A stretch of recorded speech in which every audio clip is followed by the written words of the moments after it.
Welcome to Unmasked and Thriving. My name is TD and I am your host. In the last episode of this series on absolutes, we tackled a difficult question, asking if systems are not absolutes and the self is not absolute either, then what actually propels a human life?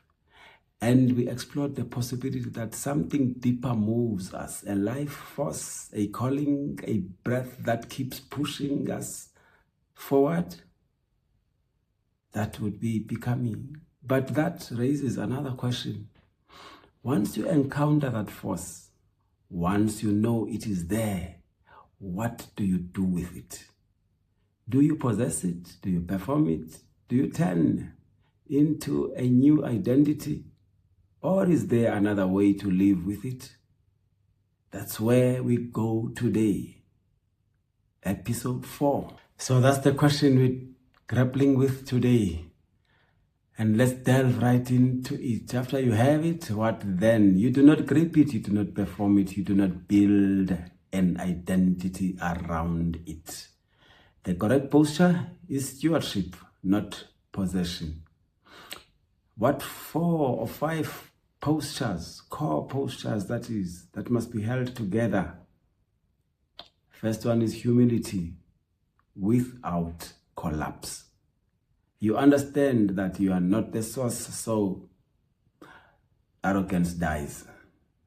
But you also understand that the call passed through you, so self-erasure is forbidden. This is humility that refuses both domination and disappearance. Secondly, is courage without violence. You stop forcing outcomes, you stop retreating as well. You act, but without needing to win, to convert, or to conquer. This is how truth travels far without becoming oppressive. Third is fidelity over success. You stop asking, is this working? You start asking, am I being faithful to what I have seen?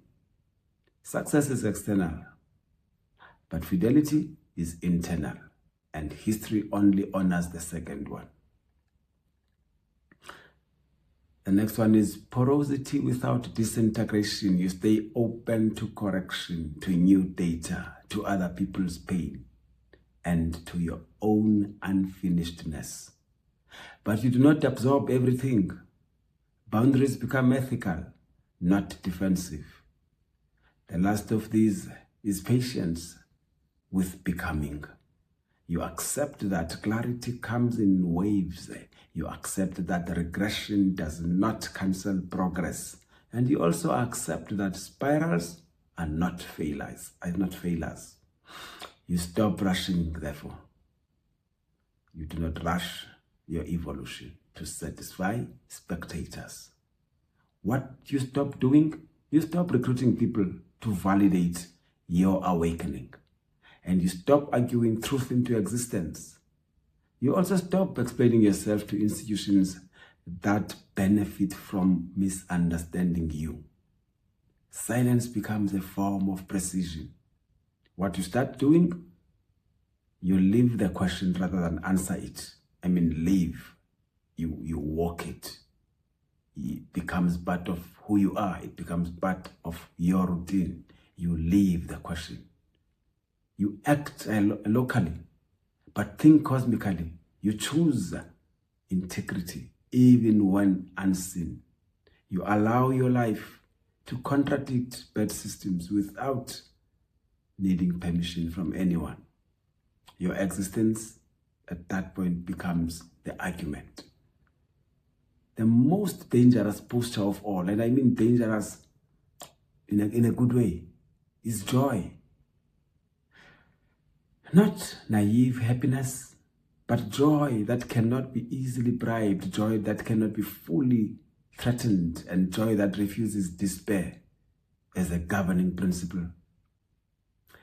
Oppressive systems cannot metabolize joy. They only understand fear and compliance. So once you have what propels becoming, you stand awake, unowned, accountable and open, walking forward without guarantees, but refusing to return to sleep. Systems do not rule by force alone. They rule by handles, psychological, symbolic, and spiritual handles.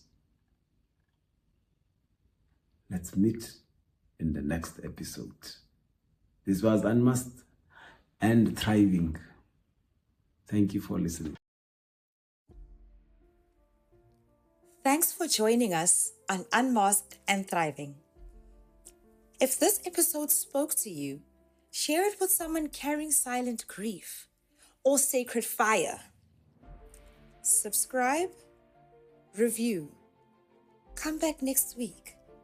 Come walk with us in the abundance, authority, and victory of eternal life.